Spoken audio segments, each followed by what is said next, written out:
Hello बच्चों, कैसे हैं आप लोग। आशा करती हूँ कि आप सभी अच्छे होंगे। बच्चों, शुरू करते हैं आज का अध्याय ज्ञान मार्ग, यानी कि ऐसा मार्ग जिसमें ज्ञान हो। यह एक एकांकी है। तो बच्चों, अपने ज्ञान पर घमंड क्यों नहीं करना चाहिए, जरा इसके बारे में एक बार जरूर सोचिएगा। आज के पाठ परिचय में है, प्रस्तुत एकांकी में बताया गया है कि अपने ज्ञान पर कभी घमंड नहीं करना चाहिए। साथ ही गुरु की महत्ता को भी दर्शाया गया है कि संकट आने पर गुरु ही उससे बचाता है। तो आइए बच्चों पढ़ते हैं। पात्र है पुरातन, अभिनव, संस्कार, गुरुजी, शेर और बकरी। इस कहानी में यह लोग एक पात्र की तरह हैं। 3 राजकुमार गुरुकुल से अपनी पढ़ाई पूरी करने के बाद घर लौट रहे थे। तीनों घने जंगल से गुजर रहे थे। आइए देखते हैं क्या होता है।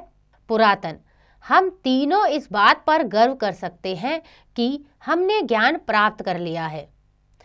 अभिनव, संसार में कितने कम लोगों को यह सौभाग्य प्राप्त होता है। अभिनव कहता है कि हर किसी को ज्ञान प्राप्त करना नहीं मिलता। संस्कार बोलता है, पर हम सबका ज्ञान बराबर नहीं है।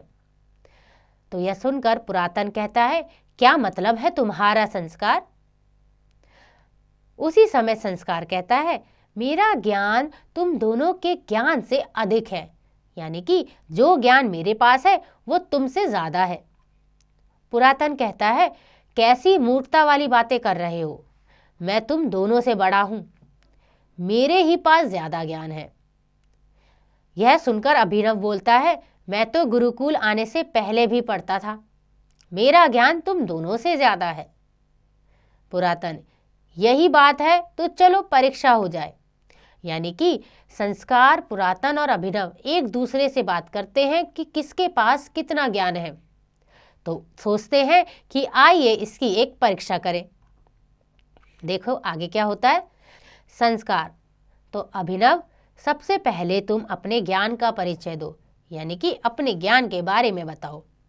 अभिनव कहता है, ज्ञान का परिचय ज्ञानी को दिया जाता है, मूर्खों को नहीं। संस्कार, तुम मेरा अपमान कर रहे हो। पुरातन कहता है, अपने ज्ञान का परिचय दो, नहीं तो हम तुमको दंड देंगे। अभिनव इधर उधर देखता है, उसे किसी जानवर की हड्डियां पड़ी दिखाई देती हैं। अभिनव कहता है, ये हड्डियां देख रहे हो। तो हड्डियां देखकर पुरातन कहता है, हाँ। अभिनव, मैं अपने ज्ञान से बता सकता हूं कि हड्डियां शेर की हैं। तभी संस्कार बोलता है, बस यह तो बहुत मामूली बात है, मैं तो अपने ज्ञान से इन हड्डियों पर मांस, उनमें रक्त और उसके ऊपर खाल मढ़ सकता हूं। तो मैं मंत्र पढ़ता हूं। संस्कार मंत्र पढ़ता है और शेर की हड्डियों पर मांस, उनमें रक्त और उसके ऊपर खाल आ जाती है। पुरातन, अरे हाँ, यह तो हो गया। संस्कार देखकर कहता है, मूर्खो, अब तो तुम समझे, मैं तुम सबसे बड़ा विद्वान हूं। पुरातन, लेकिन क्या तुम इसमें प्राण डाल सकते हो।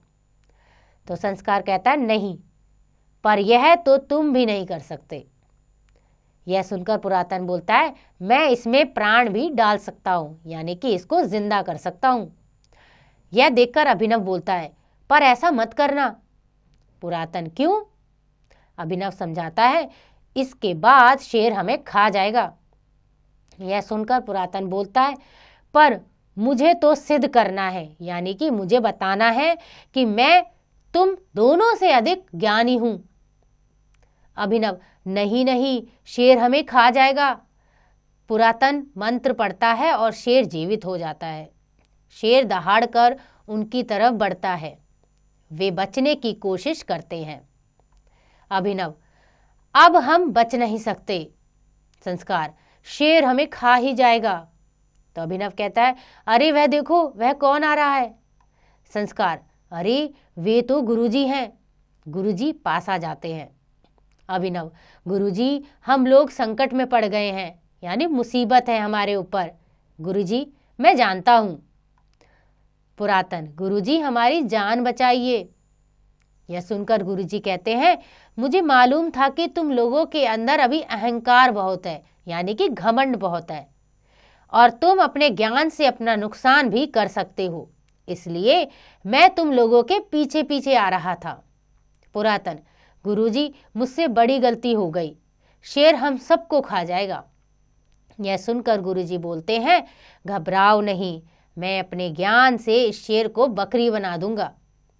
गुरुजी मंत्र पढ़ते हैं, शेर बकरी बन जाता है और मिमियाता है।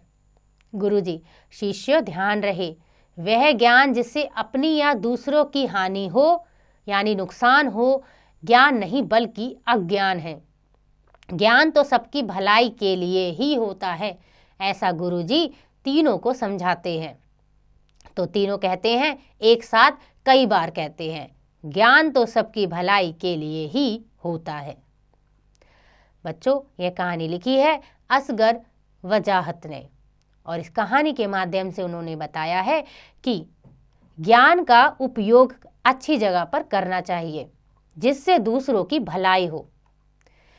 जिस ज्ञान से दूसरों की भलाई ना हो वह ज्ञान व्यर्थ है, यानी कि बेकार है। आशा करती हूँ कि आपको यह अध्याय समझ आ गया होगा। इसका अभ्यास आप स्वयं कीजिएगा।